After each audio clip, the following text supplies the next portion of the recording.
everyone, and welcome to another episode of the Ethicast. I'm your host, Bill Coffin, and with us today is Ethisphere CEO Erica Salmon Byrne. Erica, thanks so much for joining us. Always a pleasure, Bill. Now, this episode was not really planned in advance. It's more in reaction to something that happened recently in the news. Following the tragic OceanGate submarine disaster last week, much has been said of OceanGate CEO Stockton Rush, who was lost when his craft, the Titan, imploded underwater with 4 passengers on board. And much has been said about his attitude towards safety and certification. In an email with fellow submarine industry professionals, he decried, quote, standards compliance focused design processes, end quote, as an impediment to innovation.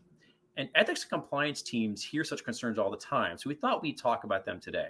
So, Erica, my first question to you is, when you hear, I can't abide by this standard, I'm too busy innovating, what does that make you think of as an ethics and compliance professional and from a best practices standpoint?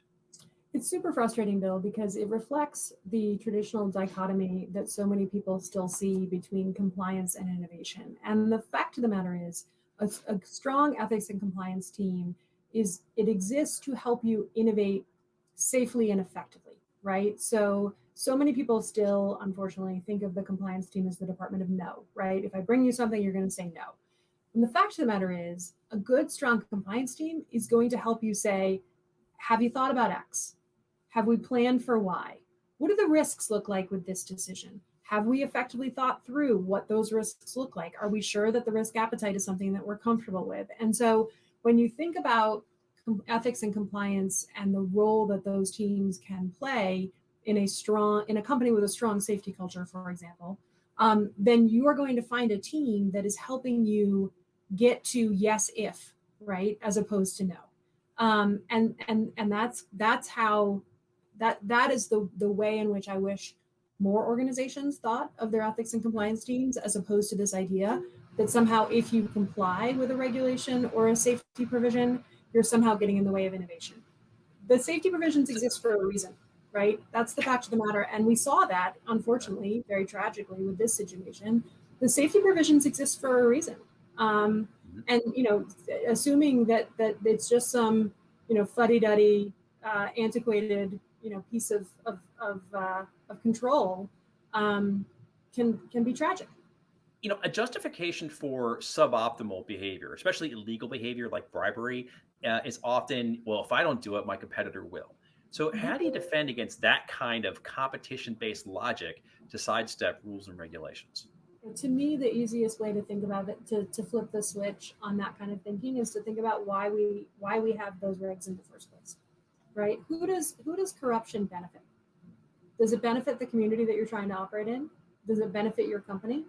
Does it benefit the ordinary people? No, it benefits the people who are actually, paying and pocketing the bribes. And I think if you think about, and this was one, famously back in the day, Google's anti-corruption policy started with when bribes are paid, people die.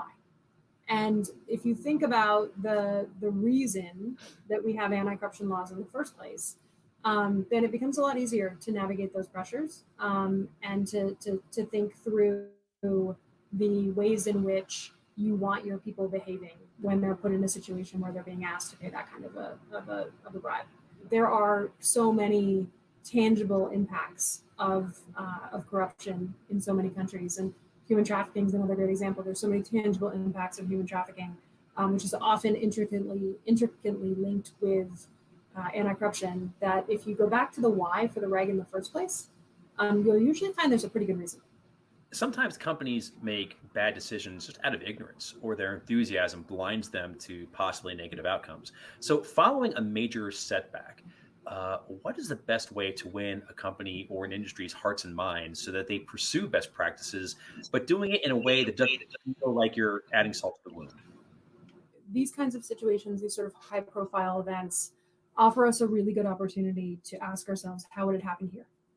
And obviously, we're not all diving into the Titanic. So this particular set of circumstances, the pieces of the fact pattern are not going to work for every organization. But there are parts of this fact pattern that probably work for most. And so taking a step back and saying, okay, what can we learn from this situation? What are the pieces that we can pick apart and say, could that piece happen here? Why or why not? How could we happen? How could we keep it from happening here? I strongly encourage anybody who's listening into this conversation, anytime there's one of these high profile stories in the news, always use it as a learning opportunity for your organization and ask yourself, what piece of this could happen here? And how would I keep it from happening here? Because there's no shortage of opportunities to do that kind of case study based exercise. And those real life scenarios are the very best way of doing a tabletop exercise without having to go through the tragedy in the first place. This particular tragedy was unique in the sense of the technology involved, the conditions involved. It was a very unusual situation, but we see companies make tragic mistakes for all different kinds of reasons. So I guess my question to you, this is really kind of outside OceanGate, which is, have you ever experienced or witnessed a company that openly and proudly sidestepped best practices in the name of innovation or in the name of greater competitiveness, and it not ultimately result in some kind of catastrophe? I cannot think of a situation where I haven't seen at least some kind of an impact for deliberately sidestepping or enthusiastically sidestepping controls. Um, I can't say that every one of them has landed in a situation that would qualify as a catastrophe, but they are certainly organizations where we have seen um, greater turnover than perhaps their peers might have. Right? They're losing some of their best people over the course of time because people don't want to stick in that kind of environment. They have kind of a steady drip of smaller issues because they aren't taking safety concerns or compliance concerns or behavior concerns as seriously as one would like them to. So catastrophe, I probably can't say everybody has run into an OceanGate level catastrophe, but impact for sure, right? Because think about it, and you have heard me say this many times, Bill, at this point, the average company's value, the majority of it is intangible assets. And if you create an environment in which your people don't feel safe showing up for work every day, then there's going to be an impact for that. One of the things that I noticed in the immediate aftermath of this tragedy was there was a lot of reporting about members of the commercial submersible industry, which seemed like it was a fairly small industry and kind of a tight knit community. So people had direct lines of communication to each other, and there were efforts by people to try to raise their concerns over what they felt were safety issues. Mm-hmm. And again, outside of that, just reminds me of outside of OceanGate. This is really not about that anymore. But that phenomenon of people within an industry seeing a possible risk and then trying to alert people within the industry that, hey, I see something might be wrong. But it's tough when you're talking Mm-hmm. organization to organization, professional to professional. The social permission may not be there. There's a lot of obstacles. Do you have any advice for people out there in the world for, in their professional travels, when they see an issue that really demands attention? Um, how best can you raise that flag with somebody else going, hey, I think there's a problem that needs addressing? Yeah, it's a really good question, Bill. And we don't even really we can hop in the Wayback Machine, not a submersible, and use a different example, which is if you think back to the early 2000s, WorldCom's performance when in terms of recovering their fiber investment was driving everybody else in the telecommunications space bananas because they could not figure out how they were doing what they were doing. Well, they were doing what they were doing because it was fraudulent, right?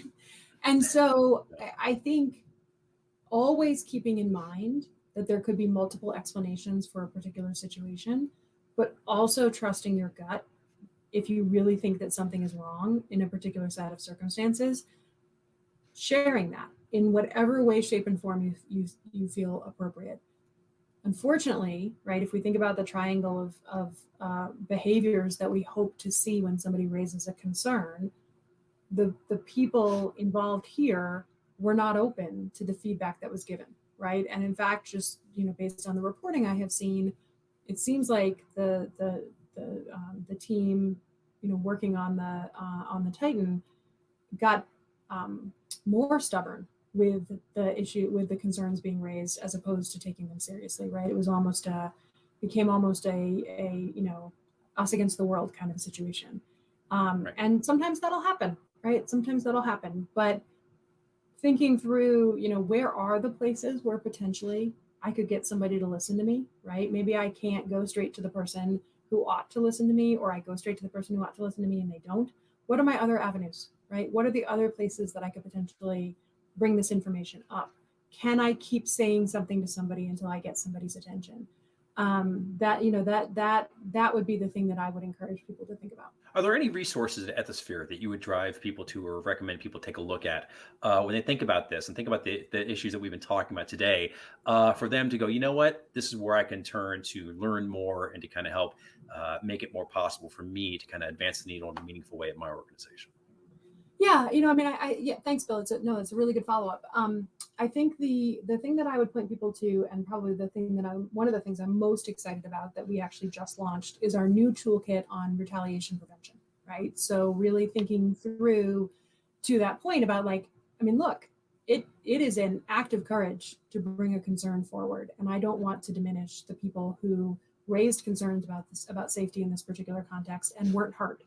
But if I think about, okay, if I take my own advice and I go to the could it happen here analysis, and I think through what are the ways in which this could potentially, or something like this in my own, sort of context come up in my organization, one of the things that I would point people to is really thinking through how have you created an environment where people are comfortable raising their hand, and engaging in that act of courage and going to the resources that are available to them. And that really goes to creating a speak up culture.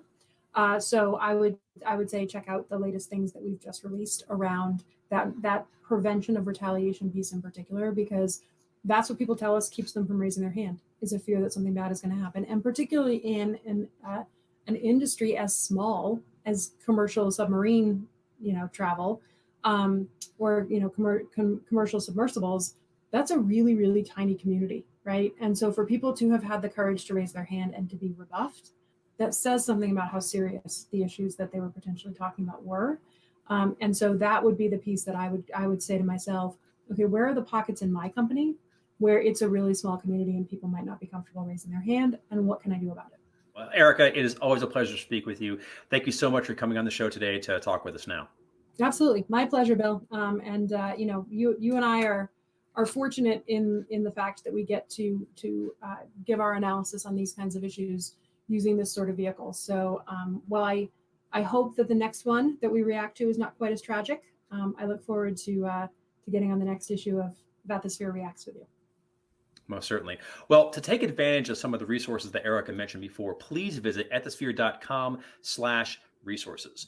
My name is Bill Coffin, and this has been the Ethicast. To watch more episodes of the Ethicast, please visit youtube.com/Ethisphere, or you can download our podcast at Apple Podcasts, Spotify, Google Podcasts, or Amazon Music. Thanks so much for joining us. We'll see you next time.